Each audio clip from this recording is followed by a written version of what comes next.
الحمدللہ رب العالمین والصلاة والسلام علی سید المرسلین۔ ناظرین کرام، آپ دیکھ رہے ہیں ہمارا سلسلہ بہار رمضان۔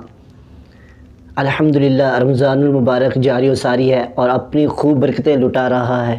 نبی کریم رؤوف رحیم صلی اللہ تعالی علیہ وسلم کا فرمان عالی شان ہے، اگر بندوں کو معلوم ہوتا کہ رمضان کیا ہے تو میری امت تمنا کرتی کہ کاش پورا سال رمضان ہی ہو۔ ناظرین کرام، جس طرح ہم رمضان مبارک کے روزے رکھتے ہیں، اسی طرح رمضان مبارک کے احکام کے متعلق سیکھنا بھی ضروری ہے۔ ناظرین کرام، آج ہم ان احکام کے متعلق سیکھیں گے جن کے بارے میں عوام میں مشہور ہے کہ روزہ ٹوٹ جاتا ہے، حالانکہ شرعی طور پر روزہ نہیں ٹوٹتا۔ آئیے بڑھتے ہیں حضرت علامہ مولانا محمد سفیان الطاری المدنی سلمہ الباری کی طرف، ان سے ان احکام کے بارے میں سنتے ہیں۔